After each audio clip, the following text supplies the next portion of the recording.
Good morning, student. I am Preeti Hadda, Assistant Professor of History in Government College, Kosle.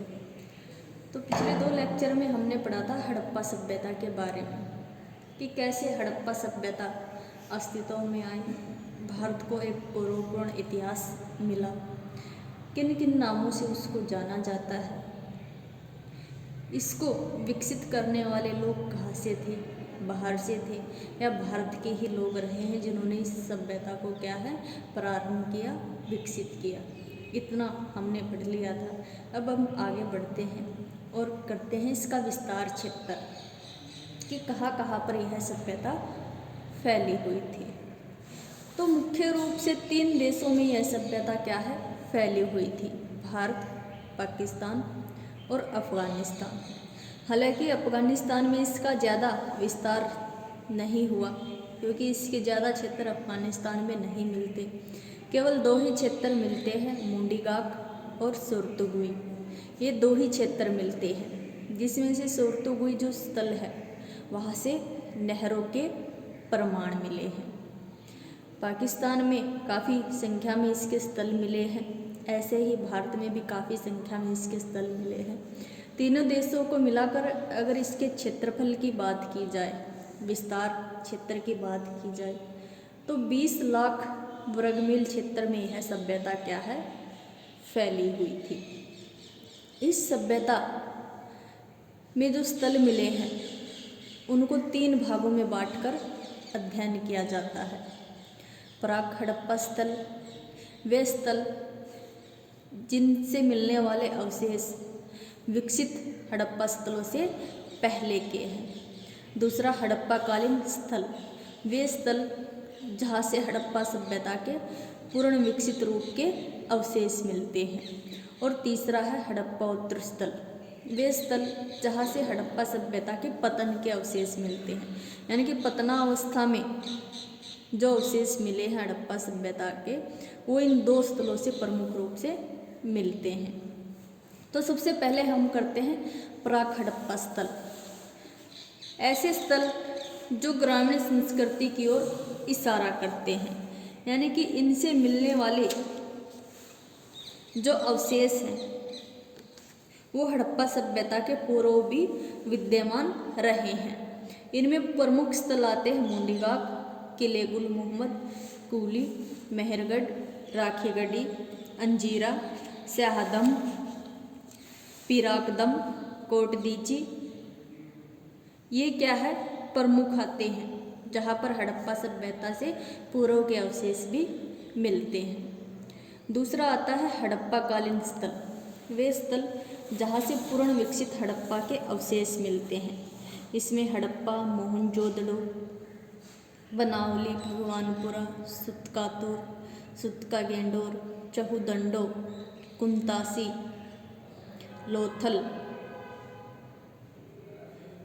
आदि स्थल क्या है प्रमुख रूप से आते हैं, जिनसे क्या है पूर्ण विकसित हड़प्पा संस्कृति के अवशेष मिलते हैं। तीसरे नंबर पर आता है हड़प्पोत्तर स्थल, वे स्थल जहाँ से हड़प्पा सभ्यता के पतन के अवशेष मिलते हैं। इसमें से आता है रोजदी, रंगपुर, 2 स्थल प्रमुख रूप से हैं जहाँ से मिलने वाले अवशेष किसकी ओर इशारा करते हैं, हड़प्पा सभ्यता के पतन की ओर इशारा करते हैं। इसके साथ साथ 4 स्थल और बताए गए हैं। इसमें सुरकोटड़ा गुजरात में, धोलावीरा गुजरात में, राखीगढ़ी हरियाणा में और मांडा कश्मीर में, जो क्या है हड़प्पा सभ्यता का सबसे उत्तरी स्थल है। ये चारों स्थल ऐसे हैं जहाँ से तीनों ही अवस्थाओं के अवशेष मिले हैं, यानी कि हड़प्पा सभ्यता से विद्यमान पूर्व से अवशेष भी मिलते हैं, विकसित हड़प्पा के भी अवशेष मिलते हैं, और जब हड़प्पा सभ्यता अपने पतन की ओर अग्रसर थी उस सभ्यता के भी अवशेष इन चारों स्थलों से मिले हैं। अब हम आगे बढ़ते हैं और अध्ययन करते हैं नगर योजना, जिसके लिए हड़प्पा सभ्यता को जाना जाता है। मैंने आपको बताया भी था ना कि हड़प्पा सभ्यता का एक नाम नगरीय सभ्यता भी है, क्योंकि इसके जो नगर मिले हैं वो नगरीय संस्कृति की ओर इशारा करते हैं, न कि ग्रामीण संस्कृति की ओर।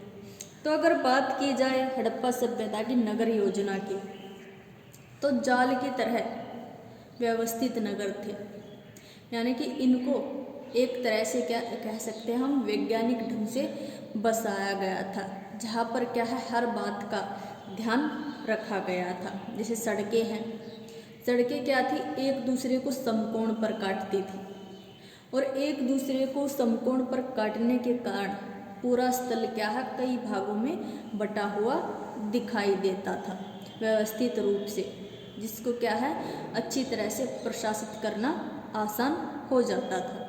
अगर बात की जाए हड़प्पा सभ्यता के नगरों को बांटने की, तो वो दो भागों में ये बटे हुए थे, पश्चिमी टीला और पूर्वी टीला।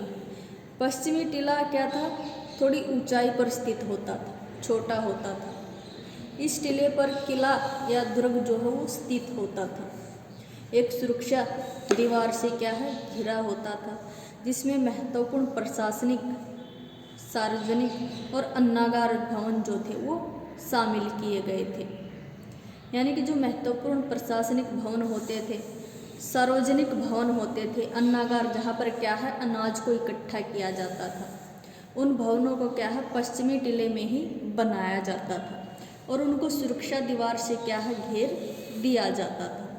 दूसरा भाग मैंने बताया है पूर्वी टीला। कम ऊंचाई पर यह टीला क्या है स्थित होता था, जिसमें क्या होते थे सामान्य नागरिकों के आवास है, या व्यापारी वर्ग है, शिल्पकार है, कारीगर है, श्रमिक है, वो पूर्वी टीले में निवास करते थे। धोलावीरा अकेला ऐसा नगर रहा है जो क्या है 3 भागों में बटा हुआ है। क्या है सभी नगर तो 2 भागों में बटे हुए हैं, पश्चिमी टीले में और पूर्वी टीले में, लेकिन धोलावीरा ऐसा नगर है जो क्या है 3 भागों में बटा हुआ है। और चहुदंडो जो नगर है वो एकमात्र ऐसा नगर है जो दुर्गीकृत नहीं है। तो कुछ स्थलों की अपनी अपनी विशेषता यहाँ पर रही है। ऐसे ही बात की जाए सुरक्षा दीवार की, तो लगभग सभी स्थलों में सुरक्षा दीवार मिली है, केवल चहुदंडो को छोड़कर उस क्षेत्र में कोई भी सुरक्षा दीवार नहीं मिलती। इसी के साथ साथ हम भवनों के बारे में भी अध्ययन करेंगे कि भवन कैसे बनाए जाते थे, मकान जो है उनको कैसे बनाया जाता था। तो उत्तर भारत में प्रेजेंट टाइम में मिलने वाले भवनों की तरह उस समय क्या हम मकान बनाए जाते थे, यानी कि हमारे जो मकान बनाने की पद्धति है वो एक तरह से हड़प्पा सभ्यता की देन रही है। 4-5 कमरे होते थे, खुला आंगन होता था जिसके बीचों बीच क्या है कुआं स्थित होता था, एक रसोई घर, स्नान घर क्या है बनाया जाता था। स्नान घर में जिप्सम का प्रयोग किया जाता था ताकि पानी का रिसाव न हो सके। कहीं कहीं पर 2 मंजिला भवनों के भी अवशेष मिले हैं।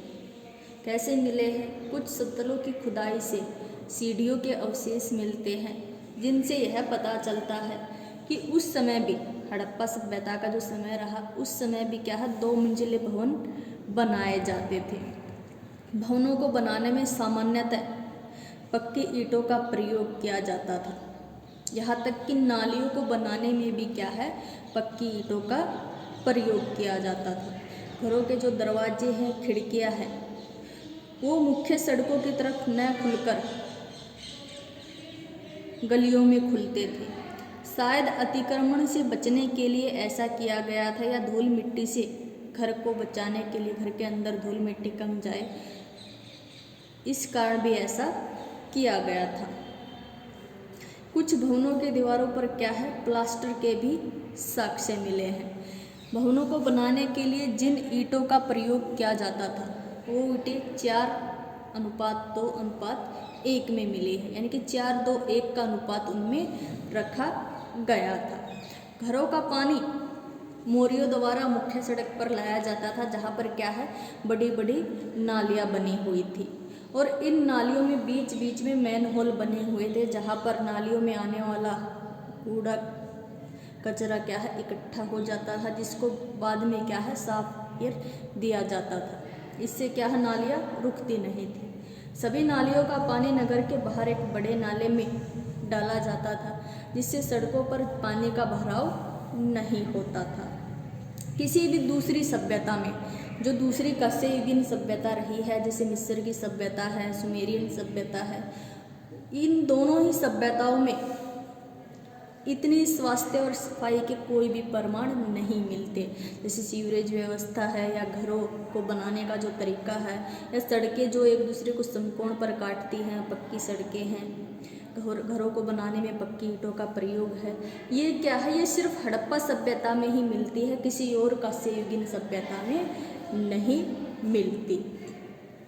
इससे पता चलता है कि हड़प्पा सभ्यता के लोग स्वास्थ्य और सफाई को कितना महत्व देते थे। वैज्ञानिक ढंग से उस समय वो कितने आगे थे। धन्यवाद आपका।